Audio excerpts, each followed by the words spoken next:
We're just talking. So, it's an introduction. This is Larry. He is my muscle mechanic, right? That's what you had told me. Sports massage therapist. Sports massage therapist. And I had met him probably about 3 or 4 years ago. Yeah. Seems like. Probably, yeah. And so I had met him through my mom, who had gotten massage from him as well. And this whole this is actually probably like the 15th podcast. It's just the first one we're recording. Yeah, absolutely. Because every time we're in here, I'm just getting a massage and we're just talking about life, talking about, the power of our mind and what we think about. And so when I had the first massage I had got from you, it was in Upland, just not too far from here, but you were basically a therapist at somebody else's, right? Somebody else's place. And then since then, you have your own, your own practice. You have your own people that are able to give massage. You were showing us the rooms, how they can decorate it how they want. And just basically, I'm just a big proponent of the body and how it's the vehicle in which we experience life. I mean, you have to have energy. You have to be able to you have to have a vehicle that's going to take you, where you want to go. So if you're dreaming high, but your vehicle's not ready to take that in, you're not able to do it. So I've looked to Larry to get treatment, deep tissue massage, and just throughout that relationship, we've pretty much just connected. I think the first time it actually started was when he was working on me the first time, and he was just kind of talking. He's like, you ever heard about the book The Secret? And then, or the movie The Secret? And then we started just kind of talking about law of attraction. And then once Wow, you're bringing back some memories. Yeah, and so then once he saw that I had, that I kind of knew or was just, I was aware of that, then it just pretty much opened it up. Yeah, so that was kind of the premise of the how this whole thing started, was just like, and then throughout that he would just he's always saying things very wise, and then so just throughout that I'm like, we got to get this guy on a podcast, we got to get him in a room where he's able to just inspire people. So that's the introduction, I guess, but I don't know if you want to say anything, and then we'll just start to talk, and then there's no pressure. I mean, that was a perfect introduction.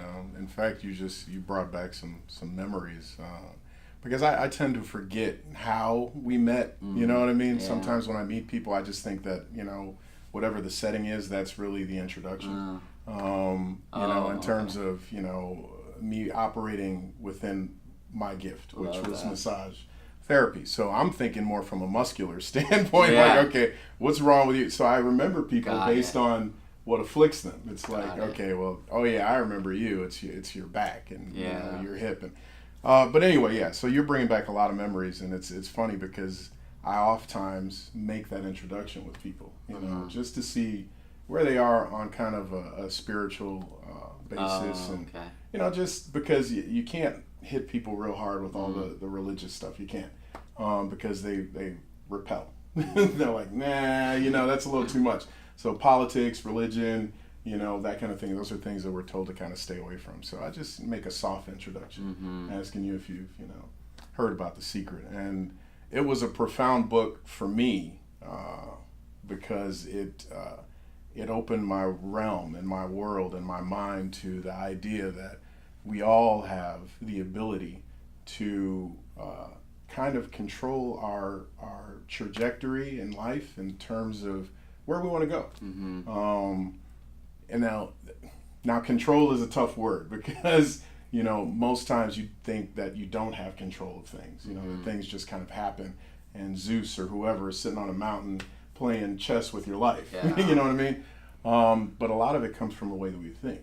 So, and The Secret was kind of a doorway for me to open up a whole world of information on, changing the way that you think, and making you more aware of your thinking, and how that creates your future.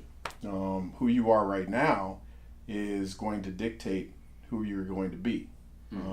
Who you were in the past dictates who you are right now in terms of the way that you think. And if you're really honest about it, you can really go back and think, okay, I wanted this because I thought of this. You know, even when you go and apply for a job, you're like, man, I want to work there. You know what I mean? That's what I really want. You're consumed with it. You dream about it. You think about it. And then you get it. And it's not really a surprise, right? It is. You say it is, but it's not really a surprise because you had been thinking about it the whole time. So that's an interesting introduction to how we met. But anyway, you know, that's how we made our introduction. So, And so at that time too, I remember, you know, you had always been big on just, you know, thoughts become things, and just how even when you would work on the body, like when people would think about certain things, you can feel it tense up, or you can feel, you know, them loosen up, and that helps you. And just how even inside of that body, what we're holding in our mind is really affecting injuries, and it's affecting inflammation, and just how we go about our lives that we don't even understand. Just these things that we're thinking about are really. And I remember you told me too, just how it was actually the last time, you're like, man, everything that's here I had thought about, and like now it's here, and that tripped me out. Wow. Just like, you're like, I remember, you're like, everything I held in my mind, like it's here now. And just because we had talked about, and I don't remember the full story, but when we were at the Upland place, like there was some attraction or something with Dubai, like and then that guy like invited you, and then you went out there or something, and then like at that point stuff was really starting to move, because you started at Massage Envy, and I didn't ever see you there. But like, how long was that from Massage Envy to now? Wow, man. Or the end of that. He put a whole lot of stuff into that statement that brought back a whole lot more stuff. I know, I'm getting you. We'll touch on Dubai. Dubai didn't actually happen. Okay. But I do have a trip to Barcelona that's coming up in August. That was the manifestation of what it is I'm doing now in massage therapy. So again, you never know where your gift is going to take you. But going back to what was the question? No, I got too much going on in my head right now. I tend to do that. I tend to do that. I'll bring a lot of stuff and see. But how long has it been? All right, how long has it been since the end of Massage Envy? Okay, well, let me give you the short and the long of it. I became a massage therapist. I graduated from massage therapy school in late 2012. Okay. So I say 2013 is really when I started my career as a massage therapist. While I was in school, we had an assignment in a business class. Yes, we take business classes in massage therapy school. But we had a business class, and one of the assignments was to do a business plan. Oh, okay. All right. And, you know, everybody was just kind of, you know, not taking it seriously. It was just kind of like, okay, this is just another assignment. Okay. So you make up this fictitious business in this, you know, real city in Southern California, and you got to look up the demographics of the city and, you know, really do floor plans. What neighborhood do you want to have it in? You know, so you really had to kind of figure it out a little bit. But I took it seriously. I took it to heart. And I was like, okay, this is an opportunity for me to really develop what it is I want to do in this business. So I came up with floor plans. I looked in Rancho Cucamonga, and I looked at the demographics of all the different cities, you know, median household income, all of that stuff, the neighborhoods, how much the rent would be in this neighborhood versus that neighborhood. Is this more of a business setting, you know, where I'm moving the business, or is this more of an industrial kind of area, which, you know, where I am now, it's more of a business kind of setting, business park.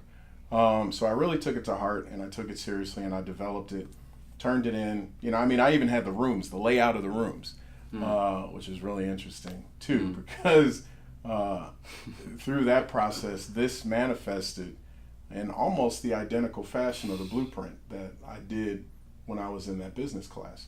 But that was 2013, late 2012. Immediately I started working for a chiropractor right after graduation.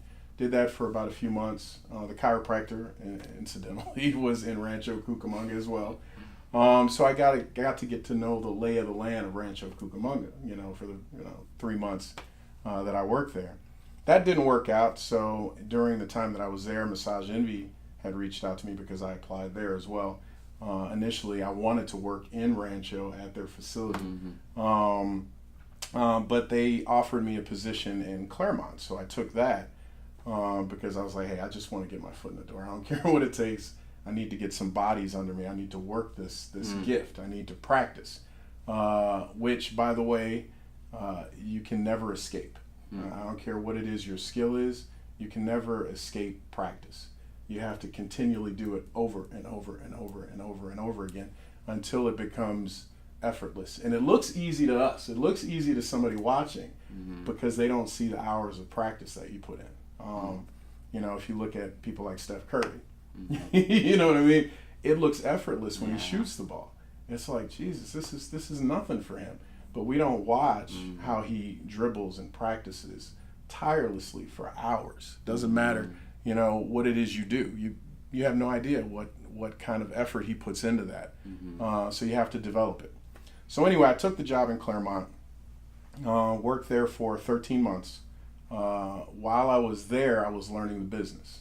I was not only learning to hone my skills, I was learning the business of massage therapy, corporate. How do they acquire clients? What are the clients saying? What are the feedback of the clients giving me? And what am I hearing them say about what they like and they dislike about, the massage business? So I took all that in, got, I don't know how many thousands of hours of practice in. One of the managers came to me and asked me if I was interested in working at a personal training facility, which is where we met in Upland. He trained there and knew the owner and knew that I wanted to do more therapeutic massage. So that created an opportunity for me to be an independent contractor at that training facility. Okay. Right. Started out doing, and that was only about, like I said, about 13 months after, I worked at Massage Envy. So you're only looking at 16 months, all right out of school. So after that, they gave me that position. I was just doing chair massage in the lobby, just working on, some of the people that train there.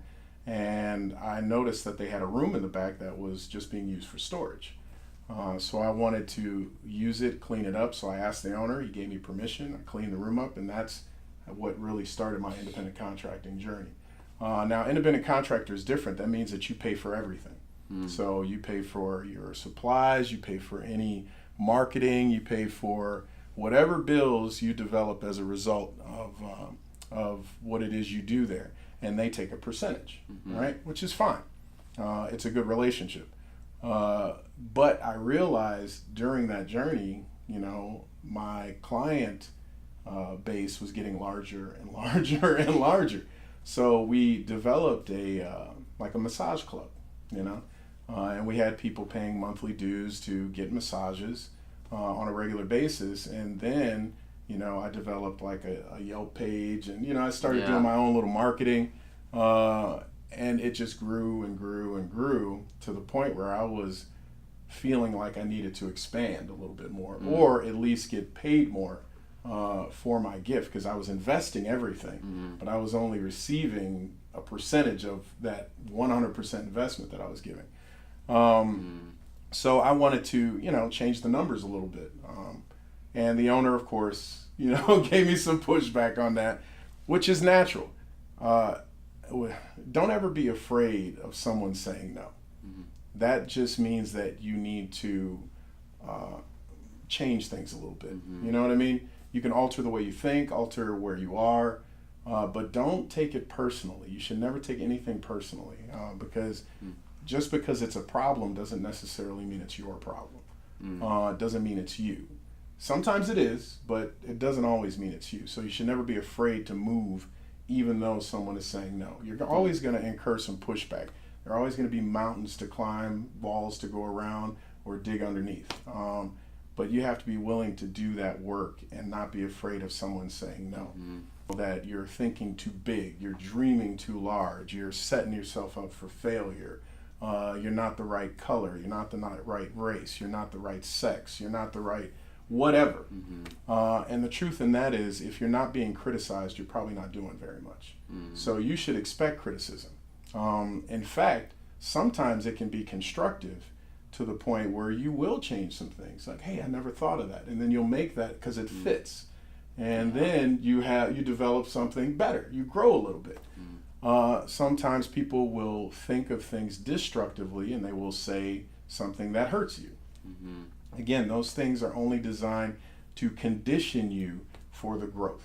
You have to become stronger. It's like working out. It's like exercise. Right? It's not easy. The first day, the first week, you go to the gym. It ain't easy. But the more you do it, the stronger you get. So it becomes routine.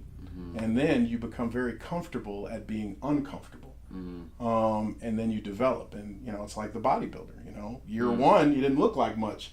But as he developed and as he got stronger over the years, you see a masterpiece. You're like, oh my God. But again, you don't see all the sweat, blood, and tears that came before that. You only see the finished product. All right. So anyway, fast forward. I worked there as an independent contractor at the personal training facility and built my clientele and, did all the marketing and just really kind of set up how I wanted the business to look. And initially when I did the business plan and set out to be, my own brand, I wanted to also create an environment for other therapists that were looking for something like what I have now, which is an environment where not only will they be compensated properly for their gift and their skill, but they can also learn how to become a better professional, learn a little bit more about proper etiquette and how to speak to people, soft skills, because I think that that's missing. Unfortunately, in our society today, we don't really communicate audibly as much as we used to. So that is a underdeveloped skill. I never thought in my lifetime I would see a point where good people skills would be a bullet point on a resume and people would pay oh my God, he can interact with people. He can talk to somebody. That's like a real skill now. But back in my day, I'm 50 years old, by the way. So back in my day when I was coming up, everybody had that because we had to do that. We didn't have iPhones and all this technology. So you had to learn how to speak to people. So again, because I'll get off on a tangent and just keep talking. It's open. Right. So I was criticized. I was told not to do this, not to do that. But, during that whole scenario, other opportunities, even yourself, came into the picture. So that opened up this moment. Yeah. And I had no idea at the time that this was going to be this. Yeah. But it opens up other opportunities. And one of the doors that it opened was me having Javier Vasquez, who was a two-time cage fighting, world champion, lightweight world champion.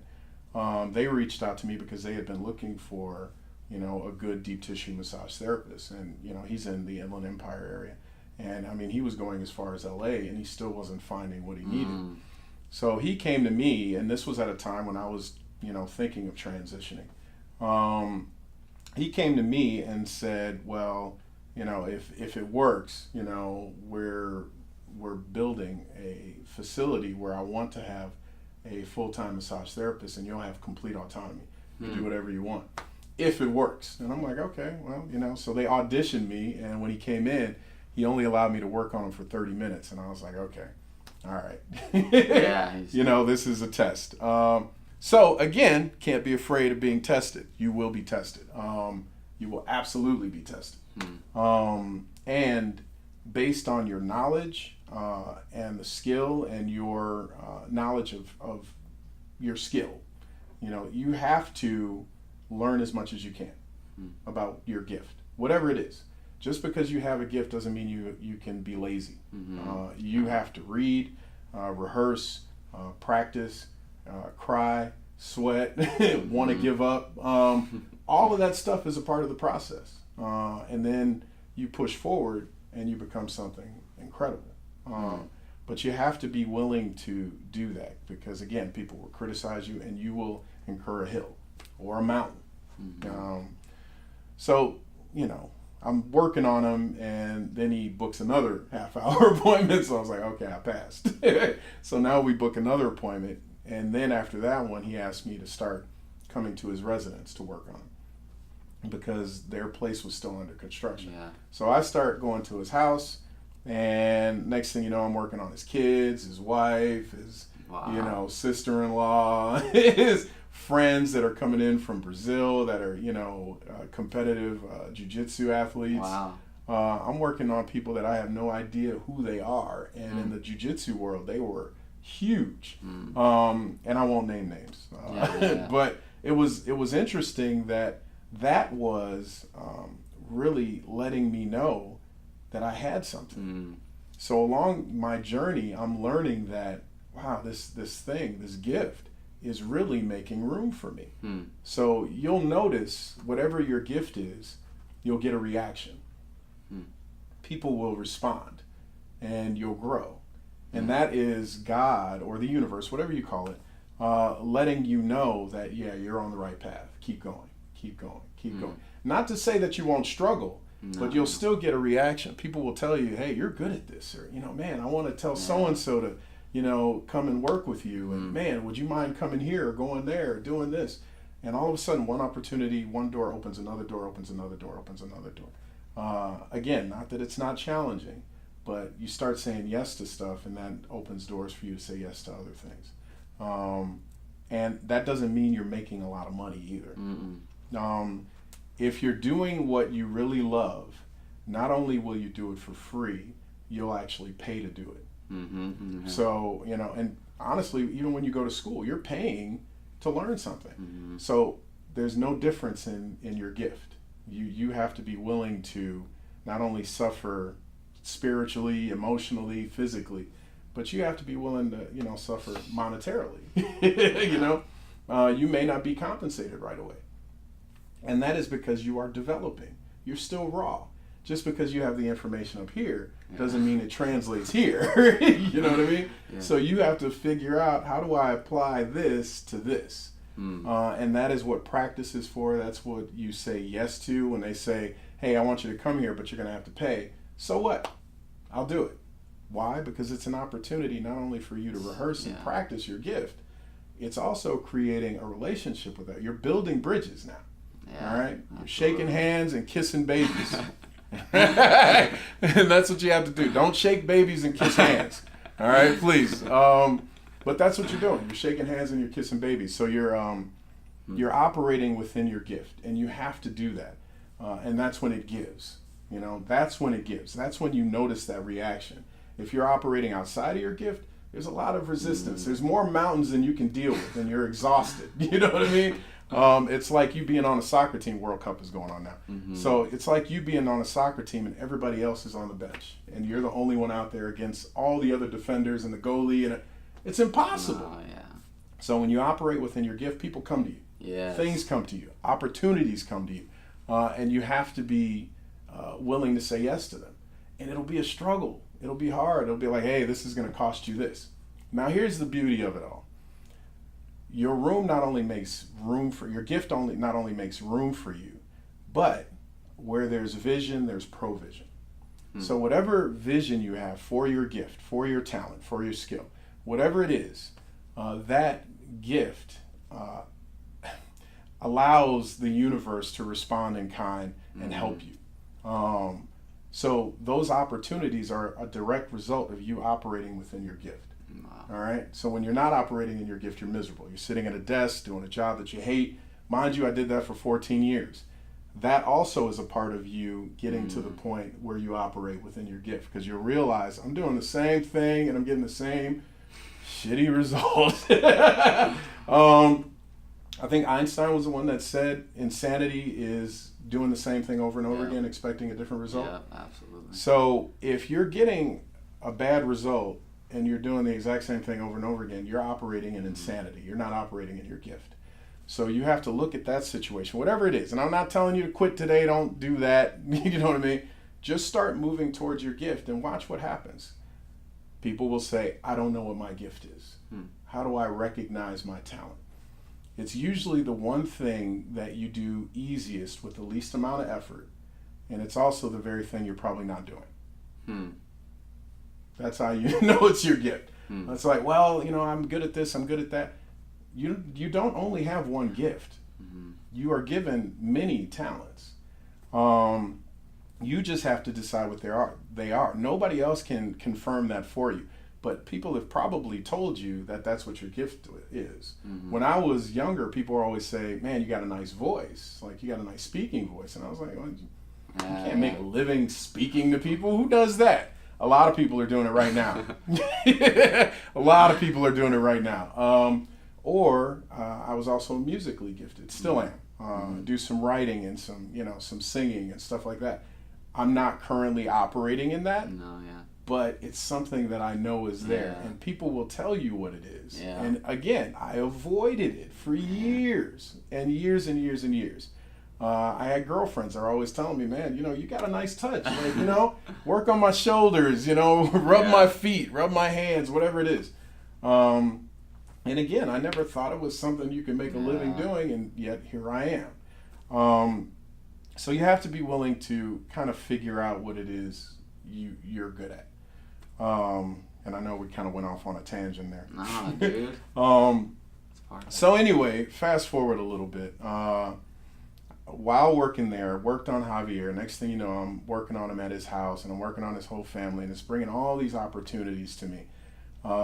And in that, I moved into their establishment, which, interestingly enough, is right next door to where we are now. So I rented a room from them for about $400 a month, right? And, during that transition, because there will be a period where you'll suffer a little bit when you jump. When you make that leap of faith, there is a little bit of a period of suffering.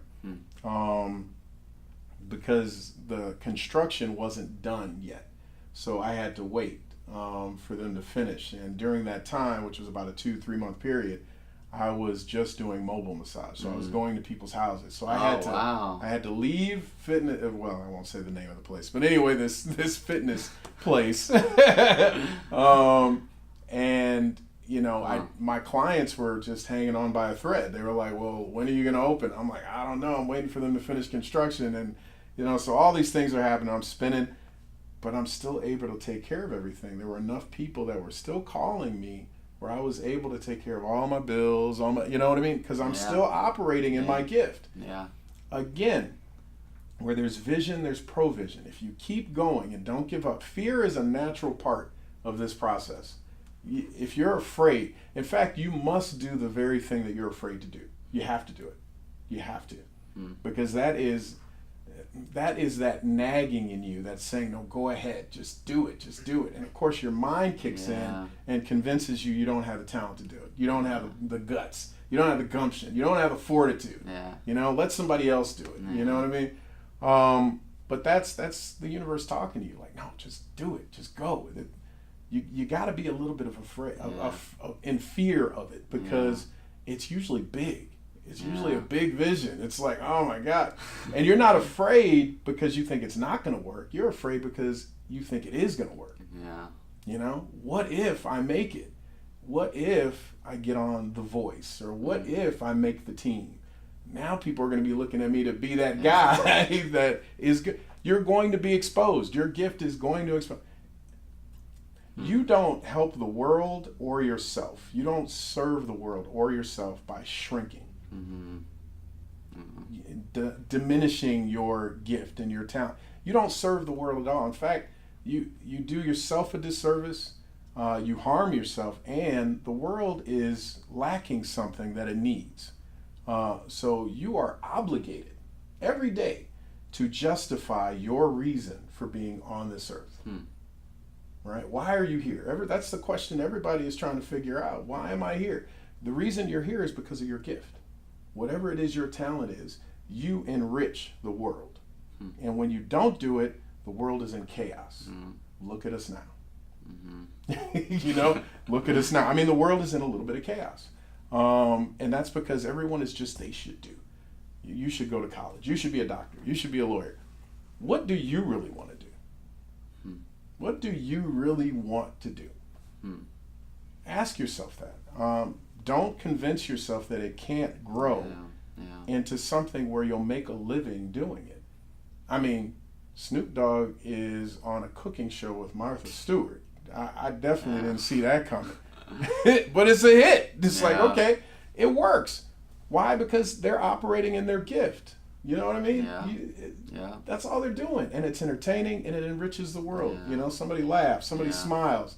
If it's music, if it doesn't matter what the talent is or how little you may think it is, it can take you to fabulous places.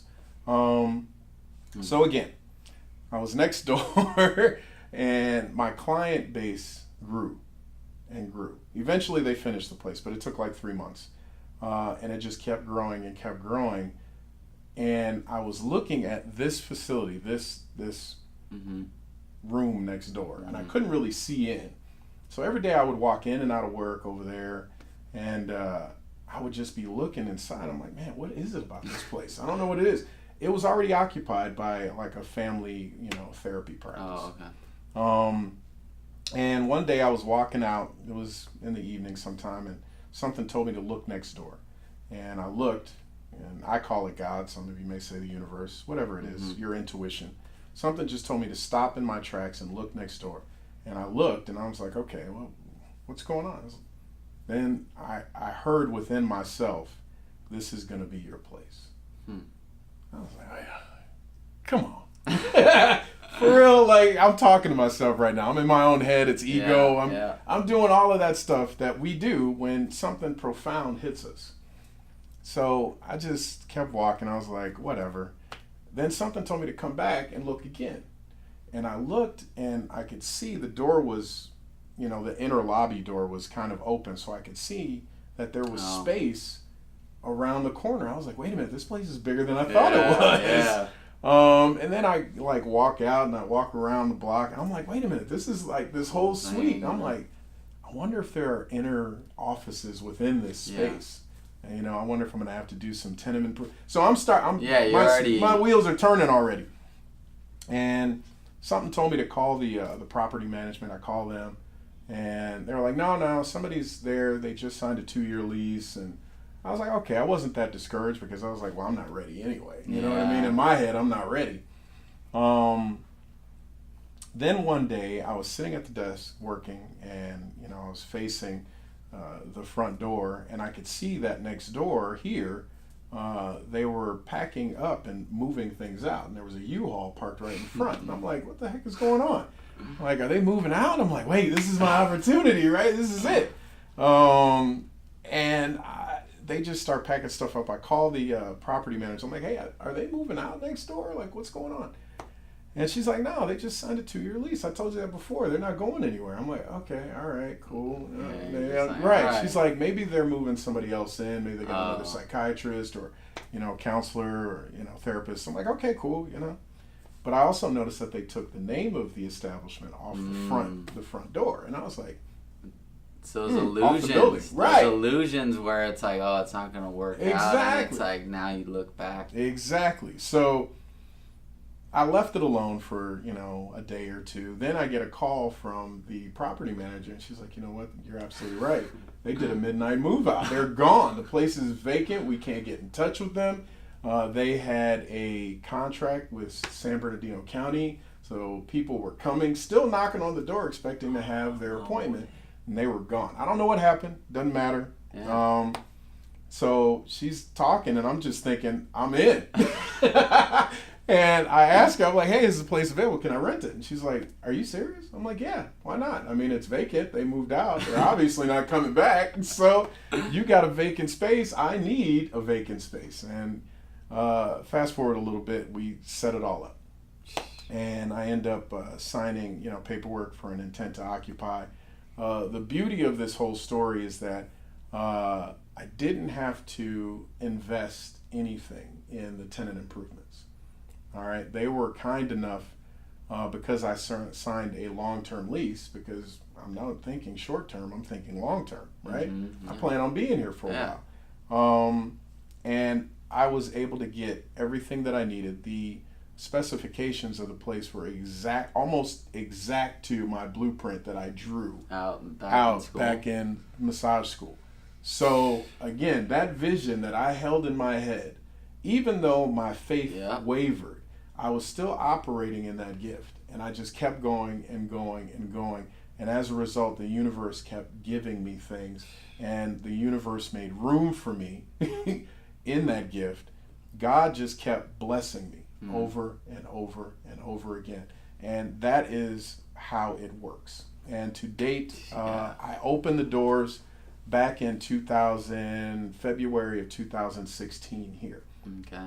So 2013, 2016, 3 years it took me to go from leaving school to starting my own business. I moved in February, early 2016. I was the only therapist here. Now we have myself and 4 other therapists, as well as 2 administrators on staff. And I have plans to hire 2 or 3 more therapists in the next week or 2. So business has boomed. But again, I'm operating in that gift. I'm just going and going and going and just believing it. Look, it's going to be a struggle. It's going to be hard. But if you just keep going, it'll work. It'll work. It'll give. And the struggle for most people is when you incur some resistance and people start criticizing you and telling you you can't do it, you won't do it, you're not smart enough, you're not pretty enough, you're not talented enough, you don't possess the physical stamina or the people are, and some of it may even come from your family. And that's the truth of it. The people that are closest to you may be the ones that push you the most to stay away from it. And here's the thing that you got to remember about family and friends.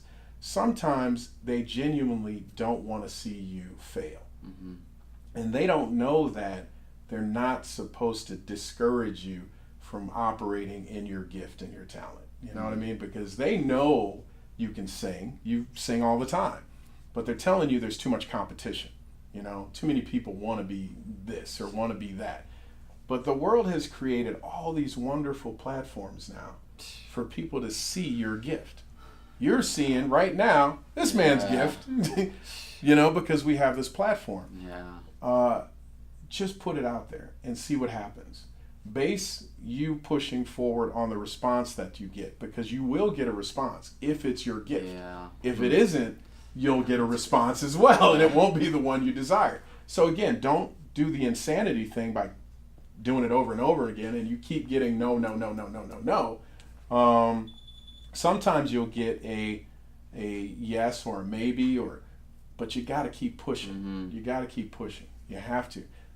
You have to just keep doing it. You know what your gift is. You just have to operate in it. And that's the best advice I can give. And that's what got me exactly where I am. So, that's it. That's all I got. So, that's obviously, that's how we got from here to Massage Envy. That's how long it took. So when you did... 3 years. 3 years. So when you did finally move in here, because you were in that independent contractor where you were, I didn't know you were driving. I didn't know you were driving to go. So you were, But so once you set up, how was that then trying to build? What were some of the first things you did when you're building? Because you probably started to realize I need people, right? Yeah. Well, again, I just based it on the response.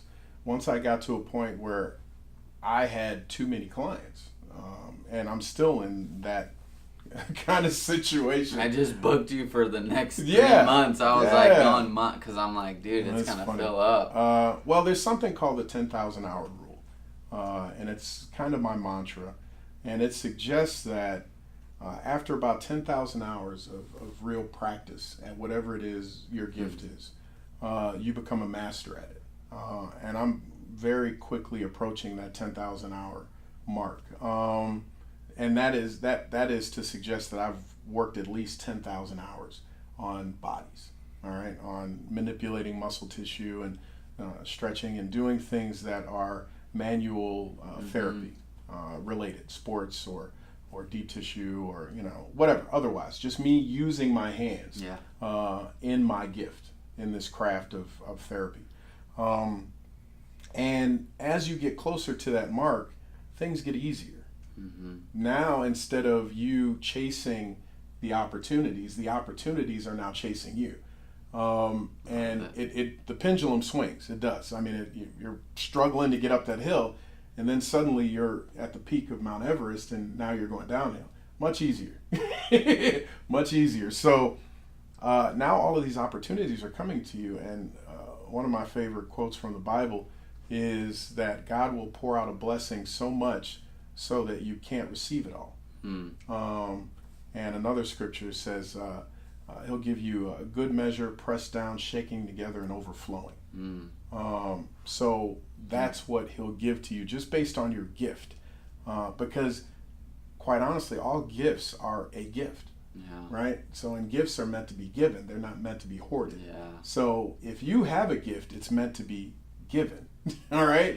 And I know that sounds strange. It's like, oh, somebody gives you $1 million. Well, you should give some of that, because that's why it's called currency. That's why it's circulation. It's not meant to sit still. Anything that sits still starts to stink. Starts to smell. Like even standing water. You just leave it in one spot for too long, starts to smell. So we're meant to move in that gift and give. Things are meant to just keep moving. And that's why we're here. We're meant to serve each other. If I'm a carpenter and I know that Miss Johnson down the way needs a new roof, I'm supposed to get. God has afforded me a wonderful business where I can no longer be in the red. I can't be negative. Well, you know what I mean? I've got all of these people and resources and money. Why wouldn't I give that to her? Why wouldn't I help that person? So you have to remember that your gift is meant to be given. It's meant to serve. And as long as you maintain that attitude, your trajectory will be much smoother. As soon as you become selfish and stingy, that's when you'll start to, lose traction. You'll start moving slower. And again, that's the world that we live in now. We see that. But people don't think like that. And that's why you're doing this. So that you can change the way people think and see things. And why can't I get what it is I love? Well, you got to remember the 4 A's, which is something that my dad gave to me. The 4 A's, 1A, 2A, 3A, 4A. All right. 4 A's suggest that you have to have the proper attitude. All right. So you got to check yourself. Make sure it's not ego. Make sure you're not just self-serving and selfish. And I just want to make a living. Don't I want to make money. Don't just make a living. Make a difference. All right. So attitude. Watch your attitude. Aptitude. All right. You have to learn everything that you can about your subject matter. Everything. All right. Until you can explain it with such ease, you can break it down to a 5-year-old. All right. What it is you do and how you do it. All right. So aptitude, learn. All right. Attitude, aptitude, application. All right. You have to be able to take the first two and apply them. All right. So you can't stay in fear, because you can have a wonderful attitude, which you don't if you lack courage. All right. You have to be courageous. You have to step out into your gift. Again, you have to operate in your gift. All right. But you have to maintain the proper attitude. All right. Aptitude. And then you have to apply them. You have to apply what you've learned, because that's the only way that you can give. You have to move within that thing. So you have to be able to do application. And then those 3 will determine your altitude. All right. So if you're giving, operating, got the proper attitude, you will succeed. You will notice that things will grow. You'll notice it. You'll notice it. You'll notice it. Love that. And that's so just simple too, because people will make it seem that they have to do, but it's just those 4 things that. So your dad taught you that? Yeah. One of the few things that he taught me. Similar, yeah. Well, my dad taught me a lot of like what not to do too, you know. So. Yeah, but there's noise. There's so much noise in that. You really have to break it down. And again, when people explain things, we broad stroke it.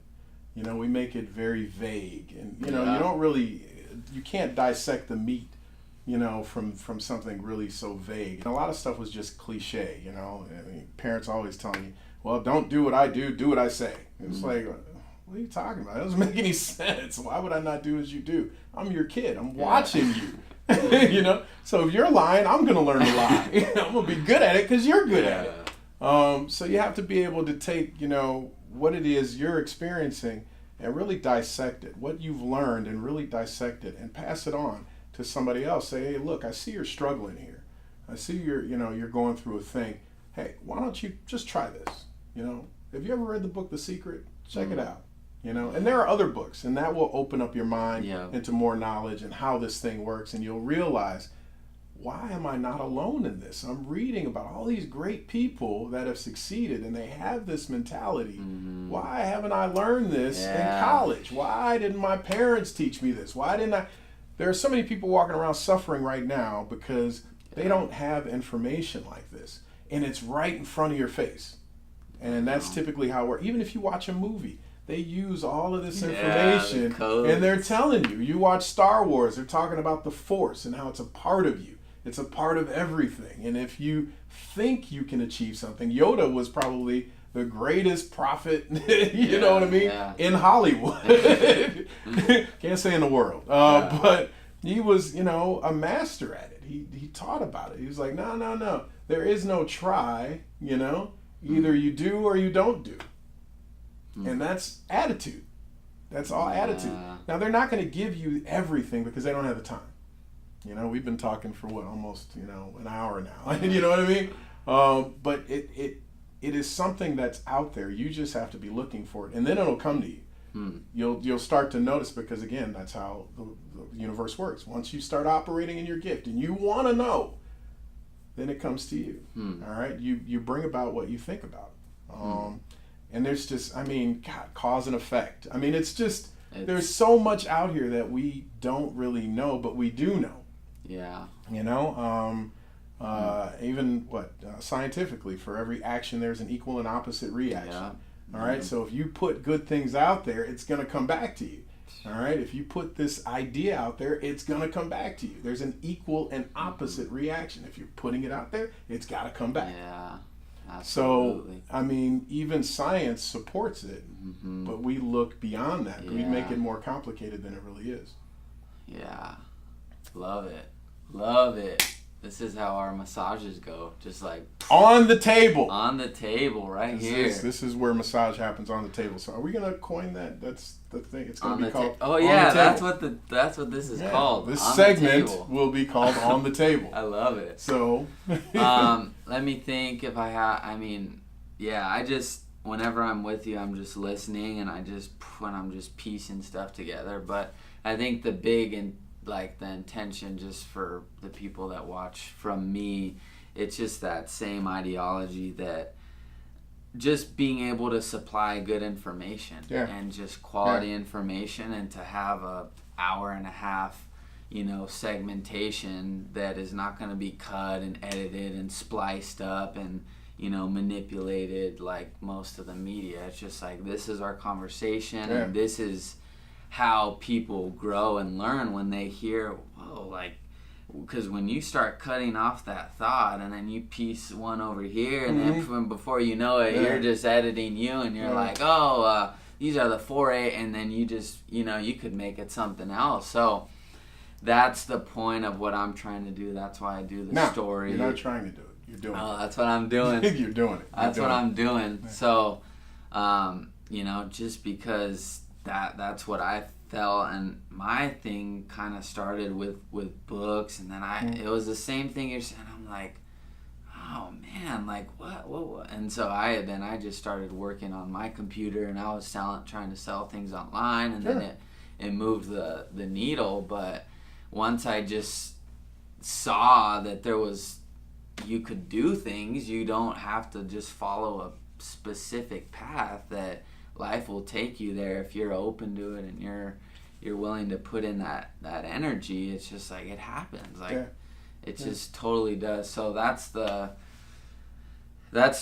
goal of these, is to give that information, because I don't know who's on right now. My mom was on. There's people that were watching, but Hey, a lot Mom. of people watch after. And that's kind of my perception too. I'll go live and I'll have 1, 2, 3 people, and then I check and it's like 150 will watch the whole, the live, because they don't, for whatever reason, it's still kind of uncomfortable. So I feel that phase right now where I'm doing stuff that it's not like, hey, it's Sunday morning, like chill out, like let's have a good day. Like it's something challenging where you're talking about, things in life that people don't really want to. It's tough to bare your soul, man. It's tough because you will get some criticism about it, and again, that's only going to make you stronger because someone else's interpretation of what it is you're doing is not supposed to define you. All right, it's not. The world's reaction, the reaction that you receive from what it is you're doing, will let you know you're on your right path. Yeah. You will, honestly, and it growing. You having 150 people watching, that's huge because when people experience something bad, they tell 7 people. All right. When they experience something good, they tell 3. So of those 150 people, you just look at the numbers. Who's experiencing something bad? Who's experiencing something good? If they're watching, typically it's going to be good. They're going to take something from this, and it's going to help them. You may not know. You can't see the effect that you have, the ripple effects of you operating in your gift. You can't see it, but there's a good ripple, all right, and it becomes bigger than you. Like now I'm here, and now I have all these other people. At first it was just an opportunity to support myself and my family. Now there are other people that are supporting themselves and their families. So this ripple effect is way bigger than the little pebble that I threw in the river. You know what I mean? It's like bloop, and then suddenly it's affecting everything and the future. So you don't look too much at what people are going to say because opinions, everyone's got one. It's easy for people to see the problem. Everybody, I don't know anybody that can't figure out what the problem is. What's the problem? Oh, it's right there. That's the problem. They're the problem. You're the problem. You talk too much. You're ugly. You're this. Your hair. You're bald. You're the problem. Everything is a problem. Okay, well, what's the solution? And then suddenly, hush. Sudden stillness and calmness comes over the room because nobody wants to be the guy to figure out how to solve the problem. Why? Because it takes effort. And you doing your gift is something that is solving a problem. So there's resistance even within yourself because there's effort there. It's like, oh God, nobody told you it's going to be easy. I don't know who came up with this easy thing. Like, I don't care how entitled you feel you are. Now, it doesn't matter. Entitlement happens at any generation. And you could be a baby boomer or a millennial. It doesn't matter. Entitlement is something that we've dealt with since the beginning of man. There's always somebody that feels like they deserve something without working for it. You know what I mean? So, but you have to work for it. If you are operating within your gift, it's going to take work. You're going to have to struggle a little bit. Because the universe wants to vet you. They want to figure, is this something you really want to do? Because it's not going to be easy. And again, you're experiencing exercise for what's coming. All right? Because it's going to be a little bit more challenging once you climb the flagpole. Once you get up higher, now everybody can see you. You know what I mean? When you are facing the crowd, nobody pays attention to you. But as soon as you start elevating, it's much easier from this vantage point to see you. It's like, oh, he thinks he's Mr. Big Shot, right? So then people start taking pot shots at you. You know what I mean? And they don't even know why. But it makes them uncomfortable realizing that they know who you are, they know your past, they know what you've done, they know all your dirty little secrets. How dare he, succeed? And it makes them realize that it makes people feel uncomfortable with their insecurities. It makes them look in the mirror a little bit harder. Like, what am I doing wrong? Or what am I not doing at all? And that's why people resist other people that have success, and they're in the same generation, same circle. But you have to start recognizing these things, because that's the hardest part, when you start losing friends, or when family starts to resist you, or the people that you thought had your back are now trying to stab you in it. You know what I mean? And you're like, wait a minute, like we were boys, like we were cool, like we're family, like what's going on here? That's a part of the process, because as you change, everything around you changes. So you developing this new way of thinking is changing you. All right, you no longer believe the garbage that's out there. You know what I mean? That, oh, you can't do that. That's just for these special people or people that have good connections or great credit or those are only for those people. No, that's not true. Just operate in your gift and you'll see for yourself. That's all I can really give. You have to do the work. There's nothing that anyone can say that will produce success in your life. You still have to do the work. Doesn't matter what it is. I could teach you all about real estate or playing the stock markets or being an entrepreneur, but at the end of the day, you still have to do the work. You still have to develop whatever courage it takes to do it. It's no different than working out. Nobody else can work out for you. You got to go to the gym. You want to get in shape, you got to go. All right. You want to eat healthy, you want to be healthy, you have to change your diet. That's all on you. Yeah. All on you. And that's so the many rub. People know that too, Yeah, and sure. but they won't act upon. Yeah. So it's that action of doing it. Sure. And that's why so few people make it. Because I think in the beginning, everyone has courage. But then when you get to year one, it's like, oh God, I'm not getting the result. I'm not rich yet. What's going on? Year two, oh, I'm getting there, but why is this taking so long? Year three, I'm still not rich. I ain't rich, just so you know.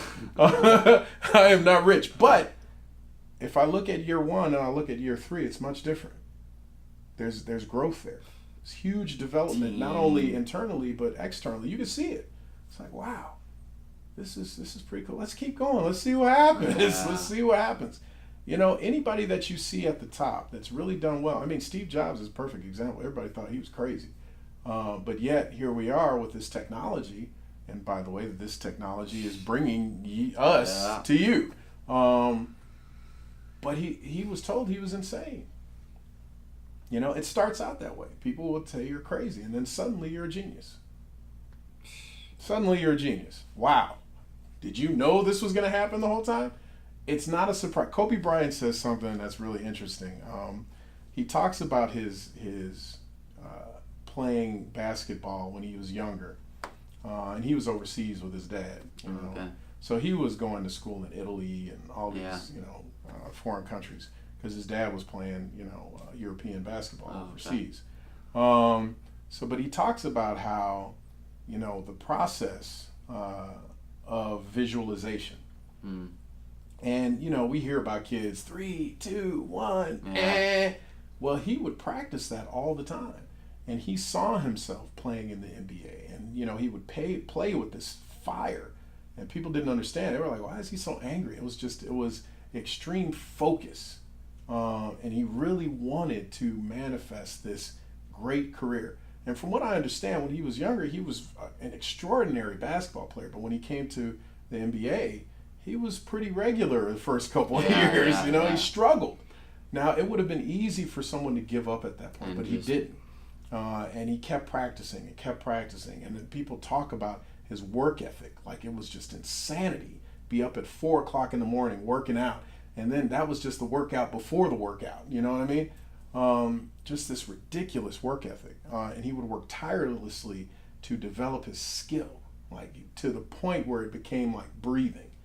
And then suddenly 3, 2, 1, it's happening. He's hitting those. But people will ask him, hey, is it a surprise? Is your success a surprise to you? I mean, did you see yourself coming this far? And he said, well, if I'm honest with you, I would say, yeah, I did see it.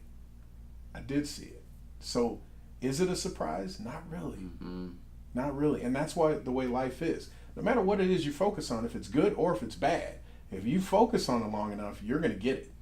So and that's what people don't like. They focus on bad things they don't want, but they get it anyway because the way it works is you bring about what you think about. So if you're thinking bad, you're going to receive bad. If you're thinking good, you'll receive good. The trick is to maintain that because you can't control. I still haven't learned how to control what comes into my head. But you can control how long you entertain that thought. So. I love that. That's it. Oh, it just ended. That was perfect.